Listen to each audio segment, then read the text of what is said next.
Malam. Bang Rey, melihatnya gimana?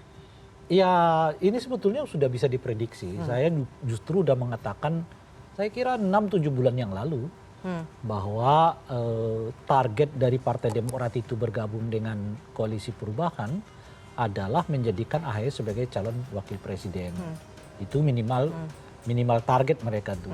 Yang maksimalnya tentu saja calon presidennya kan. Nah, jika itu tidak diiyakan gitu ya, mereka punya potensi untuk pergi ke ke calon atau ke pasangan calon yang lain gitu. Kenapa itu terjadi? Ya karena ada beberapa alasan. Alasan pertama adalah ya AHY mau jadi calon wakil presiden dalam kerangka tentu untuk menaikkan pamornya terus-menerus. Sehingga pasca 2024 mungkin 2009 AHY adalah salah satu calon yang mungkin akan dicalonkan 2009 yang pernah ikut calon gitu. Karena itu menjadi rekam jejak yang membuat dirinya lebih diperhitungkan kan gitu. Itu satu. Nah yang kedua, kalau kemudian AHY nggak mau tidak dapat sebagai calon wakil presiden di Koalisi Perubahan, ya sementara potensi menangnya kelihatan belum begitu jelas, ya kan ibaratnya orang nggak ada orang yang mau jatuh di timpa tangga lagi gitu kira-kira kan. Nah oleh karena itu kalau di sini saya nggak dapat wakil presiden belum tentu menang, kan lebih baik berlabuh ke tempat yang lain yang potensi menangnya jauh lebih tinggi, lebih besar gitu. Meskipun nggak dapat kursi wakil pres gitu ya, setidaknya kita nego minimal 2 kursi kabinet atau 3 kursi kabinet gitu. Sehingga 2024 kalaupun tidak wakil presiden, tapi calon yang kita dukung ini punya potensi popularitasnya menang, tetap dijaga sehingga partai terus bergerak gitu loh. Karena ada anggota kabinet yang terus mempopulerkan partai kita macam-macam. Di Indonesia ini, kalau kita mau salah satu survive partai kita itu, ya ikut berkuasa gitu loh. Kalau Anda gak ikut berkuasa, payah kesulitan gitu kira-kira tuh. Kalau PKB, Caimin dengan Gerindra sama posisinya. Bahkan PKB itu lebih dahulu mendeklarasikan Caimin itu sebagai calon presiden dibandingkan semua tokoh. Dan akhirnya mau merelakan untuk jadi pasangan Prabowo. Dan begitu ketemu dengan Pak Prabowo, beliau nggak jadi targetnya calon presiden, tapi harus calon wakil presiden. Gitu. Dan calon presiden itu untuk pertama kali yang dideklarasikan itu adalah Caimin oleh semua partai politik gitu. Sehingga ya udah jelas memang target Caimin itu adalah calon presiden. Kalau jauh jatuh-jatuhnya adalah wakil presiden gitu. Kalau tidak kembali seperti perhitungan AHY kan gitu ya. Ya kalau di sini nggak dapat ya kita pindah ke koalisi yang lain gitu. Jadi bukan sekedar gertak politik ya ini? Enggak, saya kira mereka cukup serius. Makanya kalau dibuat semacam persentase gitu, Caimin itu pada level 70%. Nah jadi ya sekarang tinggal Pak Prabowo mencari siasat yang 30% ini yang lolos gitu loh kira-kira. Soalnya kan katanya ada desas-desus bahwa Caimin nggak masuk dalam list Pak Prabowo. Ya saya kira itu yang menjadi persoalannya. Kenapa ini lambat diumumkan? Ya karena mungkin Pak Prabowo nggak terlalu yakin kalau Caimin yang disertakan oleh beliau sebagai calon wakil presidennya. Karena boleh jadi tidak terlalu banyak sumbangsi atau efek elektoralnya bagi kenaikan suara Pak Prabowo untuk pemilihan presiden gitu. Kalau Pak Prabowo memiliki atau memandang dan melihat bahwa efek elektoral Muhaimin itu cukup signifikan bagi kenaikan elektabilitasnya, saya kira nggak perlu selama ini juga mereka harus menunggu-nunggunya kan. Karena lebih cepat mereka umumkan kepada publik, konsolidasi mereka jauh lebih baik gitu. Jadi sebenarnya koalisi perubahan, koalisi Indonesia Raya ini masih sangat fragile gitu ya, masih sangat rentan. Masih sangat rentan. Kan faktanya kan kita lihat sekarang misalnya Demokrat bahkan lebih terus terang lagi kan. Kalau begini-begini terus dan dua partai ini kan kelihatan di Juni ya. Sampai Juni ini nggak ada pengumuman apapun terhadap status baik AHY maupun Caimin yang mereka akan mengatakan mengevaluasi gitu. Dan semua partai sekarang butuh gitu loh. Misalnya begini, kalau AHY itu keluar, partai yang lain tuh nunggu. Makanya kan butuh kepastian segera. Itu satu. Maksudnya begini, kalau partai misalnya taruhlah AHY keluar gitu ya, yang di sini tentu saja akan bubar karena nggak mencukupi persyaratan kan. Begitu juga yang begini. Jadi partai yang di sini butuh kepada AHY, Iya. Pak Prabowo juga butuh kepada Caimin gitu. Tapi saat yang bersamaan partai di luar mereka juga butuh, karena di luar partai suara mereka juga nggak tinggi-tinggi amat gitu.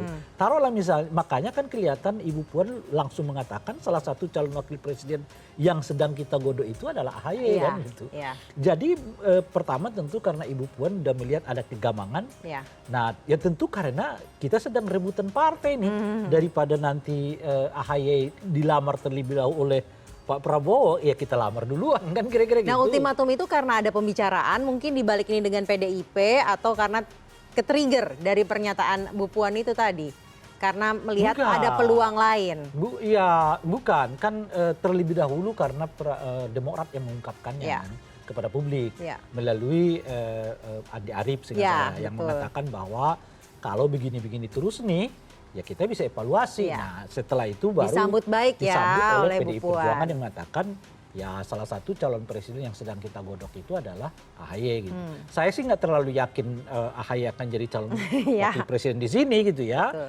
Tetapi itulah cara politik dari katakanlah ya Ibu Puan dan koalisinya untuk kalau memang kejadian itu ya kita bergabung dengan Welcome kita lah. saya ya. Sebab bagaimanapun AHY itu punya pemilih ya kan. Kalau ia pindah ke sini otomatis akan menambah suara. Gitu. Dan bagi Demokrat jika bergabung dengan PDIP akan jadi lebih Kalau PDIP besar. dengan Demokrat gabung seperti yang diinginkan oleh Ganjar itu bisa satu putaran.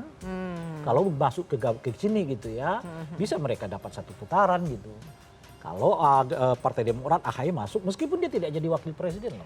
Jadi misal AHY tidak dipilih sebagai cawapres Anies Baswedan dan juga PKB Caimin tidak dipilih sebagai cawapres Prabowo Subianto, bubar sudah ini. Ya meskipun bubar kan bisa saja kemudian Pak Prabowo ketemu sama Anies Baswedan. Kan bisa begitu. Oh, Jadi bisa. Caimin pindah ke sini, Oke. AHY juga pindah ke koalisi Ganjar, tapi Pak Prabowo bertemu dengan Masihkah ada bisa kemungkinan Prabowo bersanding dengan Anies di Indonesia Baswedan? ini selama saling menguntungkan masa lalu lupakan gitu kira-kira. Namun secara hitungan politiknya seperti apa jika misalkan Prabowo bersanding akhirnya dengan Anies? Karena pertama kan Pak Prabowo nggak mau jadi wakil presiden untuk sementara kelihatannya. Ya. Target beliau itu adalah calon presiden gitu. Kalau Anies dipertemukan dengan Pak Prabowo, saya kira Anies juga siaplah jadi wakil presiden. Karena ya Pak Prabowo punya jasa besar bagi Ya. karir politiknya macam-macam. Dan elektabilitas Pak Prabowo juga sekarang jauh lebih tinggi dibandingkan dengan Anies Baswedan gitu. PKS juga saya kira nggak ada masalah kalau kemudian bergabung dengan Pak Prabowo gitu ya. Saya kira Nasdem dengan sendirinya Nasdemnya? akan ikut. Ya karena ini kan faktor Aniesnya kan gitu. Akan ikut juga artinya Nasdem akan turun lah. Yang mendorong Anies sebagai calon presiden, dia akan dorong Anies sebagai calon wakil presiden.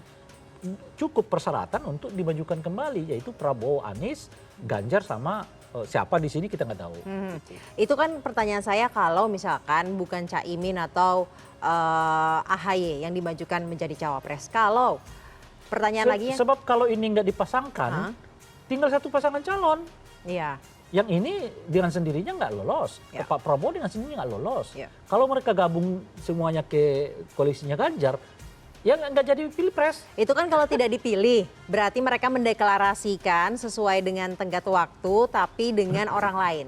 Tapi kalau mereka tidak mendeklarasikan di bulan Juli atau Agustus ini. Itu kita tanya, nanti Bagaimana? kita tanya PKB sama AHY-nya, apakah akan tetap ngancam evaluasi atau benar-benar evaluasi ya? Kita nggak tahu juga itu sih.